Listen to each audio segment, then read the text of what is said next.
bro, right there. Sure. Yes. Yeah. It's the kicks, for real. Yeah, I'm down because I can't make the mold. I need the mold. I need the U1s and U2s. Nah, for real. Nah, I fuck with those kicks Yeah, too. nah, facts. I'm trying to get them made. I know. When I saw those, I was like, I know he trying to get those. They just told me it's 2300, like for the mold. Just for the mold. That How I shit feel back. about the denims. Those gonna look crazy with the That's what we about to talk fades, about. That's what we bro. about to talk about, bro. You know we got shit to talk about. Nah, no doubt. We got shit to talk about. All right, what Yours Radio. Payola, Pay It Forward. Yours, Lil Stowe.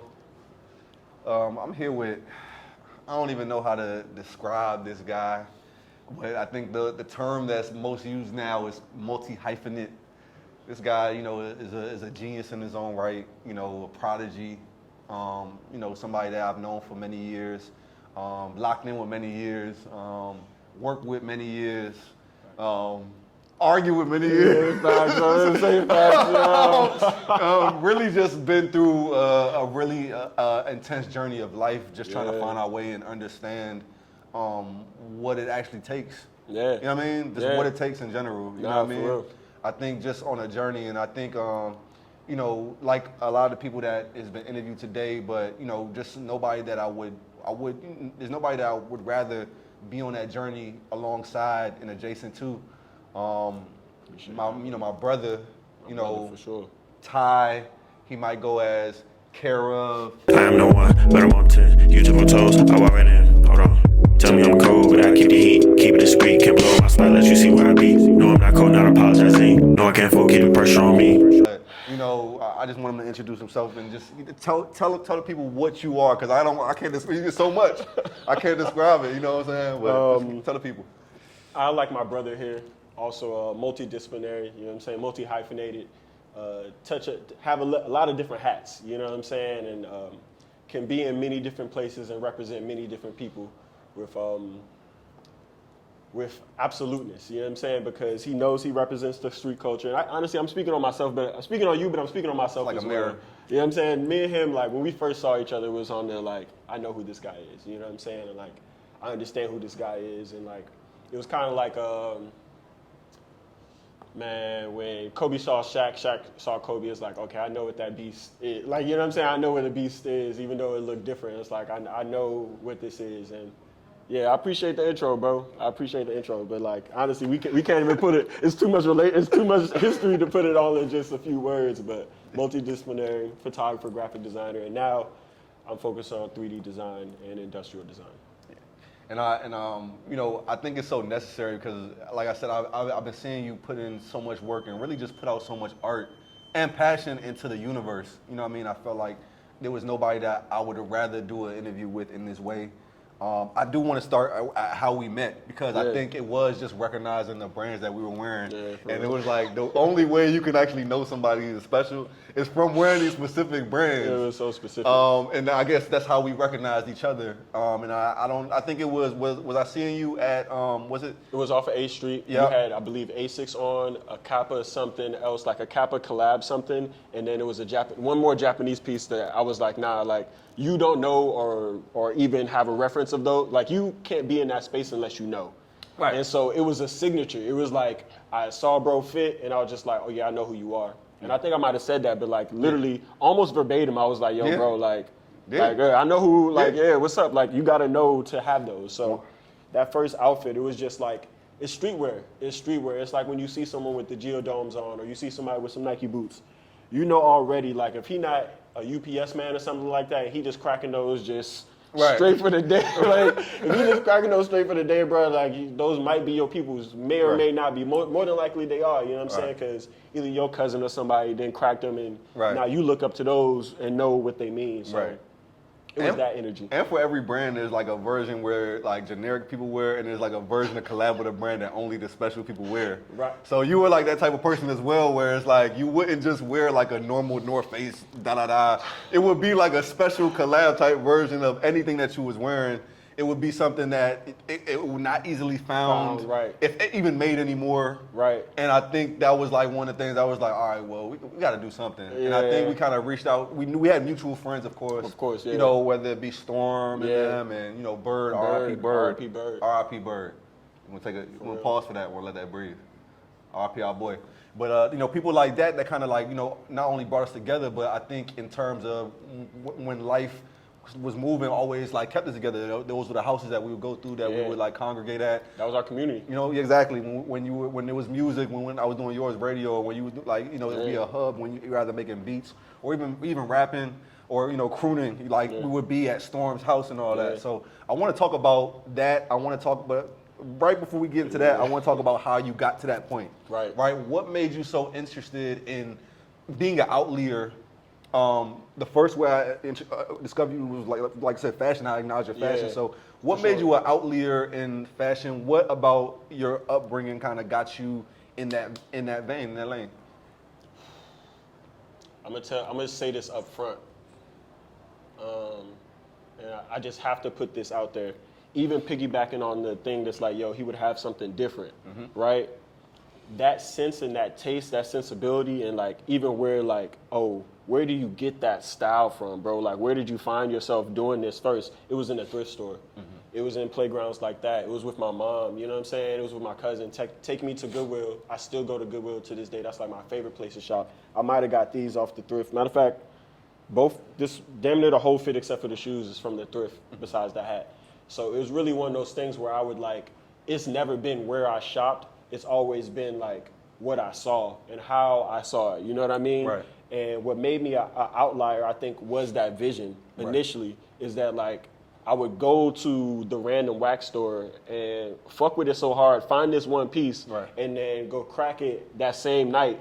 And people would be like, yo, did you go to Whoop-de-Whoop for that? I'm like, bro, I got this from the thrift. Right. You know what I'm saying? Right. It's more so how I wore it than versus like me, what I'm wearing per se. You know what I'm saying? And I think that's a sensibility that speaks to this area specifically. Like no one wears things quite like people in DC. Like you could wear New Balances, or a lot of people call them Uptowns. Like if you're from New York, you may say Uptowns, talking about forces and whatnot, but like no one cracks them like people down here. And like I remember when I first moved here, this is like coming out of VA, going into the DC area, and I remember seeing niggas with their shoes unlaced for the first time. So right. No, like I'm like, bro, how is he keeping the shits on? But I remember just being so like captivated by that, and so captivated by just different types of style. Right. Were they Adidas shell toes with the tongue out or no? Or it was just in general? If I'm being honest with you, bro, it was some foams, bro. Okay, I can dig that. And I'm not even just trying to say it was some foams. It's just like, it really was. Like, word. It was like some coppers or something like that. I seen it for the first time, and bro did not have no Jones lace. Right. You know what I'm saying? Like on some Wale, like almost in this full circle. And that was very much a trend. No, bro, that's almost all you saw. Like very much, That's all you saw for a minute. So like, it was seeing stuff like that, and then being from St. Louis, VA, and like having already different style, and just mixing it all together. It's culture. 100%. Okay. Now, which brings you to that point where you kind of find your own. Now, tell me this: at what point? Because before I met you, you were already into like just doing things, right? Yeah. How did you start off? I guess kind of co-mingling with other people in the scene, and then where was that transition where you kind of came of your own? I feel like I didn't come to my own, honestly, until recently. Okay. Until very recently. I feel like up until now, a lot of my career time in DC has been supporting, developing, and working with other artists in a way to both lift them up because it's something I admired, but whatever I admired in them was something that I also had in myself that I was trying to nurture in a way. And I think whatever success I had in nurturing other brands, that came from me and my deep understanding of how I would want it done for myself. Right. You know what I'm saying? And so it took a long time for me to come out of the shell and be like, yo, like I'm just as important as anyone that's in front of the camera. 100%. You know what I'm saying? Yes. And that's like an internal battle that I think we all have to go through. Right. And like I'm not above that. No, I don't think anyone is. I think it's integral to the growth, into finding your next step, into being like a designer of your own brand that's going to sew everything yourself, to be a creative director who's going to like say, no, this is what is needed, being a tastemaker, whatever it is. It's like there has to be a point where you like decide like, yo, it's me. And I love that, the fact that you said that, because it's almost like that I got to show myself the love I show other people. Yeah. You know what I mean? It's like that cathartic point in your life where you're like, I am good at this. I am good at this. I am, I can do this for other people, but it's almost the hardest to do it for myself. Yeah. You can look at other people and be like, it's easy to stand behind someone else Yeah. and like allow their brand to be the front-facing thing. Right. Because whatever goes right or wrong with that, Right. it goes to that brand, and it's like you don't have to necessarily deal with the repercussions of it going wrong or it going, you know what I mean? 100%, It's like, 100%. So I feel like it's way more risky to be like, this is mine. Right. You know, like Yeah. what you did with yours is like you put that on your back in so many different ways. Right. You know what I'm saying? Put that on, same with Mingo, like people put these brands on their back and live these, like breathe these. So 100%. it's difficult to do. And it's like, being strong enough to succeed and fail. Yeah.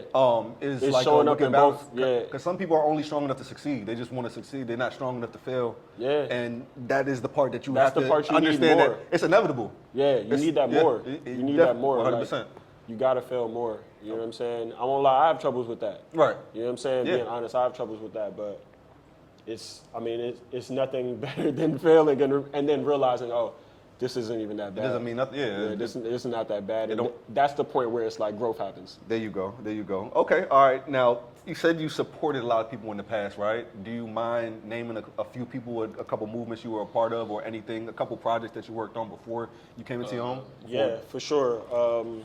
Outlet Therapy was probably the earliest, and that was like a blog where I was like just posting every show that was happening in the area. Yeah.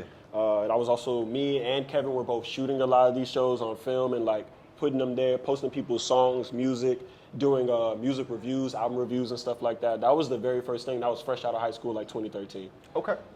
I guess after that, the photography just continued to trickle. Then it trickled into graphic design. Started doing a lot of graphic design for different people. Start doing graphic design for like, it's hard to remember. It's so many.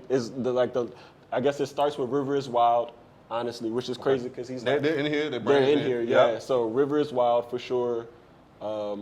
Did some early stuff for Kari. That's Boz up in New York. Okay.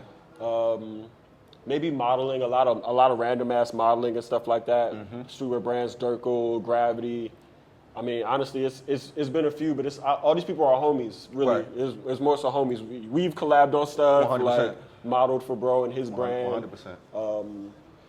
Overall consultant, bumping heads, just like Right. trying to like pushing the ideas, like Right. not even in bad ways. Like these arguments are to push ideas, and like Right. there's no other person I would want to do it with. I don't get it twisted. Like these Right. are like constructive arguments, very like build me up or build him up, and Right. like be better after the conversation. So 100%. And I think the reason I felt it was so important for you to just say the brands that you kind of help, because I feel like as long as I've known you, you've had your fingerprint in just moving things forward. yeah, Right? Even if you're moving one person forward at the time, you always have your fingerprint. Whenever I see somebody who's in that mix, who's in the wave, who's moving forward, I know you're somewhere adjacent there, right? Yeah, and man. I think that's very important because, just like a Carla or a Ling or, Yeah. even myself, like we've all been in this in a long time, pushing things forward Yeah, to low-key. where we get to that, cross-section point where it's like the hard work meets the great timing, right?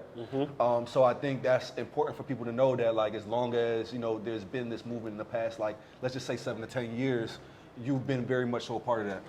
yeah, for sure, 100%. All right. So 100%. fast forward to where you're at now. Once again, like you've come into your own. I want to put this bag up on here because not only, yes, you are a multi-hyphenate, you're a designer, right? This is, Yeah. I had to show, the people like where you at, but I want you to talk about you as a designer specifically, your medium of design, and then I just want you to talk about that, right? What your brand in terms of the fashion, and then we'll go on to what you're doing, like immediate right now. Yeah.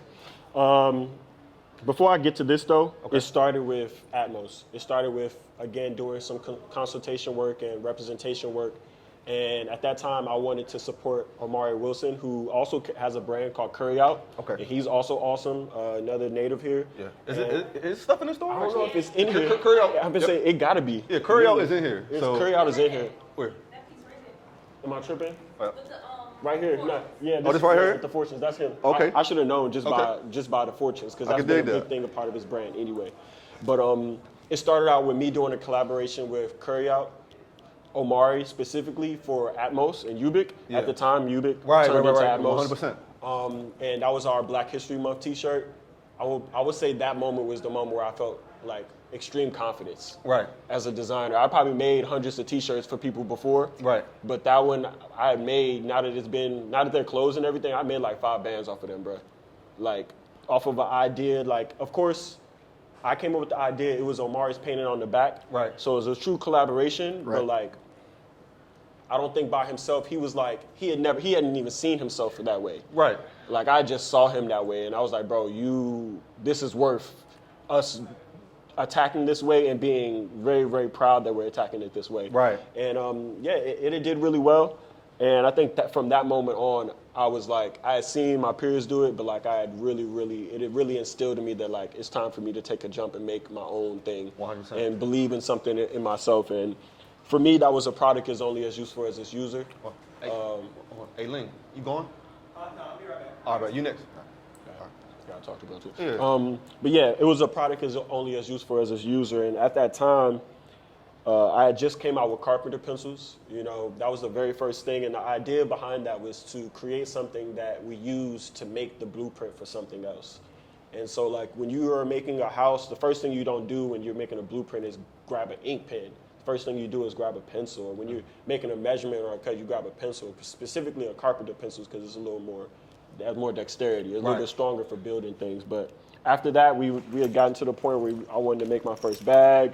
We had made our first T-shirt, and a lot of these things were just experiments. And this bag being probably the best experiment of them all, next to the gloves. I didn't Right. bring the gloves in, but Word. The gloves are serious business too, by the way. yeah, I wish. no, appreciate you. But yeah, man, like the idea was that with this brand, I only wanted to make things that were useful. Right. You know what I mean? That like had some utilitarianism Right. in them, and like that was the whole purpose of the brand. And I think that people connected with it, especially like my builders and stuff like that. They really understood it. And I think otherwise, like people in fashion and people in like just streetwear in general could like understand the message and then be like, yeah, like I get it. You know what I Word. mean? And then either support or not support, whichever they felt is like, it was more about getting people to understand the message, Right. Okay. which is do it yourself. Right, 100%. And I want you to talk about that useful, because I feel like the usefulness, just the word useful became a part of your brand, Yeah. very much so. Yeah. And I think you still kind of carry that energy now, right? For sure. You haven't, I'm not going to say you transitioned a bit because I still feel like you're still good at everything you do. I appreciate that. But I think you've opened up that medium, right? Yeah. From fashion to now music, right? Right. You let out a crazy video, crazy song. Appreciate that. And I personally have been seeing you incubating for the past couple of years. Yeah. You've been So- seeing it for real. Yeah. I've been seeing you incubate for the past couple of years, so it made me very, very happy that being like the first visual. Yeah. Almost, like I think that's the first visual. Just about. That's your just first about. solo visual. Honestly, it's the first visual that matters. Yeah, like let's put it like that. I It's feel the like first one that's- that matters. Like, Like, to me, it's like the first. I'm like, this. Everything starts here. Right. You know what I mean? Like that's, Right. and I think for a long time, like like I said, the conversation we have in the background, whereas like all of our friends are doing music, and it's like, Yeah. we got to come here hard. We got to come like serious, come correct. Yeah. I feel like that drop was a culmination of saying I'm ready. yeah, for Not sure. not somebody saying it's not somebody saying you're ready. Cause Yeah, no, I always used to be the one to be like, you're ready, dog. You ready, dog. This was You the ready? first person to be You like, ready? I'm ready. Oh, You God, ready? You ready? I stamped. Years This ago, is him, but bro. I think It's it was him. a point where you said, I'm ready. Yeah. And I think, normally, and I think I had to learn that myself. Like, just because, you can see that somebody, they have to get to a point where they feel comfortable Right. to, one, not only see them themselves, but two, share that because Yeah. it's very precious. And only you know how you want to share yourself. Only you know. So I want you to talk about getting to that point as a creative, saying, you know what, I'm ready, and getting to a point where you can actually share your stuff authentically and be proud of it. To the point, where you're out, you're off the porch. You can't go back on the porch. You're on the porch. Yeah, you're off the porch now. Yeah. Don't listen to nobody, even your best friends. They might love you to death, and their words might be good, and everything he said to me at any point in time was 100% true. Don't get me misconstrued when I say this, but what I'm saying is like, there's nobody that's gonna understand your timing better than you. You know what I'm saying? And like, what that really means is like, you'll never really be ready, but you're gonna know when it's time. There's gonna be a moment where you make a decision and you can't go back from that decision. And this decision could be as simple as like, I'm doing this right now. And I think, like, for that video, it was like, it was a little impromptu. Right. But like, it was as soon as I got that footage, or even on the day of shooting that, I knew, I was like, yo, I have to drop a video for this. You gotta push.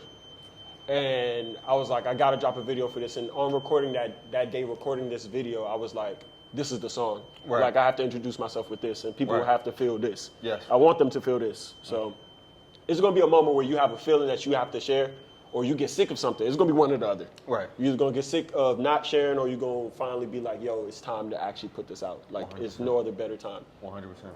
100%. And I guess now that you find yourself in that space, what do you have planned? Do you have any more releases coming? Like, is there anything, you know, like a show or anything that you just want people to kind of tune into as you for build sure. these next couple of months? Over the next few months, I'm definitely going to be dropping Memory Dream Demo. It is a culmination of the last year, me working on my favorite songs, producing my favorite songs, and then also it's a culmination of a lot of the memories we've had over the past few years. So Word. like, you if you listen to it, you'll probably hear moments from the house, bro. Oh, wow. You know what I'm saying? Yeah. Like memories and like moments that have been recorded from the house, Word. whatever they're called, memos, voice memos. But over the next few months, be lookout for that. But the truth of the matter is, bro, I got 3 albums like of beats, and 2 of them are written too, and one of them I'm still like working on. It's a little more ambient, but like over the next year, it's just gonna be a focus on music, Right. Working with this brand, just to continue spreading it, Right. And then evolving into a different brand. But I don't want to speak too much on it too soon. Okay. Your graphic design. Oh, yeah, I'm forgetting. Yeah, because like I said, you have so Yeah, many yeah, components I'm to yourself. forgetting, I'm forgetting. Like, you literally have so many components, and I think that's what I'm so proud of. It's like anything you're passionate about, you end up finding time in your life to give a lot of time to it, to give love to it, right? Talk to the people about what you're doing in that space of like just graphic design, AI, 3D, Yeah, however, that whole gamut, and you know, how they can work with you, if you know, just how they can get with you on that. What's your vision for that, and you know, just why you decided to get into it. Honestly, this was the end goal. Okay. The 3D was always the end goal, Word. even as a 2D artist. Right. And the limitation of, if you had worked with me at the beginning, what you might have noticed is I was taking simple colors and learning how to make them like feel 3D, how to Yes. get them to pop out at you. You know what I'm saying? It could be 2 Layers. colors, but the layering was there. Yeah. And so even in some of my first like cover arts, bro, it was 3, like I would, like for Casey Jones, we were out in LA, he just got his label, whoop de whoop, they need cover art in-house. All right, boom, we doing cover art in-house, that's nothing. Right. So his first, I think Up Your Nose was the name of the record, but that first cover I did for him, the letters on that were 3D, you know what I'm Right. saying? And like I've always wanted to do 3D. Right. And honestly, my thinking and all this design was never in 2D, it was always in 3D, because my head is the way it works is I see it in my head first. Right. So the 3D came about because I finally decided to stop being lazy, because the software is free. Right. Okay. The software is free, bro. Yeah. But like after 15 plus years of doing Adobe, Right. it's only been 7 months. I started in January with the Right. 3D. But the difference is that after having years of experience doing 2D work, Yeah. jumping into 3D wasn't necessarily hard. It was about the time Right. and how much I wanted to dedicate to it. So 100%. now everything is like pretty much visualized in 3D in that space, because that's where I've evolved to, and like that's like I said, that was the end goal. So like, yeah, man, it was always going to end up in 3D. Okay. And like as far as working with people in the future, right now I'm working on a few projects. Shout out to Seven. There's some young designers that I just love their work. They're just amazing. So I'm working with them and a few other brands and stuff like that on the low, but I'm really focusing on how I can develop myself as an industrial designer, 100%. sneaker designer, hopefully in the future. So I see it. Appreciate you, brother. I see it. Okay, how can they? Well, before we wrap this up, I want you to name 3 people 3 people? that you think. Well, it doesn't matter what they do, music, fashion, whatever they do, that you just think the DMV should know about in this time right now. Give me 3 people. You got to know about my man at Manifested Luck. Like that brand, they're killing it. Cheyenne is like one of us. Okay. He pulled up on me inside of Atmos, and we've been cool ever since. You know what I'm Right. saying? And he also held me down when I was in New York. And like, just threw the brand at me. It was like, nah, bro, I want you to have this. He just saw my importance off of rip. I didn't have to say nothing. I didn't have to badger him about it. He just saw it. And that's because he gets it. So Word. Cheyenne Windu, my boy, He out of New York, but the brand Manifested Luck, you gotta tap in with that. And like I think we just saw A$AP Rocky rocking one of his pieces, like a pair of denim shorts. Word. Crazy, you know what I'm saying? Love. Other two people, man, for real. I got so many names come to mind, bro. It's fucking my head up because there's so many people. But I want to show love to my boy Storm. You know what I'm saying? I got to like. Storm. Yeah, got to. He's actually been there and been push. He's been there and just been around and was one of those people that didn't look at when I tried to jump from being a graphic design artist to a visual artist. He's one of those people that didn't bat an eye. You know what I'm saying? And didn't doubt, didn't think of anything, just allowed me to be that and be who I was. So him, and then for real, if I had to choose one person, there's nobody else that's coming to my mind besides this guy. Because this guy just brought us all together. And if there's one guy that I would take a fuck that from, like, no, fuck that, you need to do this different, or nah, you need to go harder, this is the only one. Nobody else works hard enough to tell me that I need to work harder. There's nobody else, you know what I'm saying? There's only a few people, maybe Ling, you know what I'm saying? Because we in his store right now, he work hard, you know what I'm saying? But these are all cats from my generation, so like, straight up, I may not be outside the most, but like, most of y'all don't work harder than me, period. Okay. And like, this is another one you don't work harder than, so gotta give my shout outs to where it's deserved. And lastly, man, give him some game for a lame. Game for a lame. If it didn't work out, you probably weren't dedicated enough, or you were lazy. That's kind of the same thing. Still though, you know what I'm saying? Still, you wasn't dedicated enough. Period. Work harder. Work harder. All right, man. That's love. Peace. Tell them where to find you, too. Yo, Care.Of on all socials. Memory Dream tape coming out soon. Ooh, that tape coming soon. Go check out his video, too, man. Go to his page. Check out that new video. Yeah, checklist out right now. You know what I'm saying? All right, man. And it links. Pay it forward, love. All right. Cameraman, I know you've been holding that.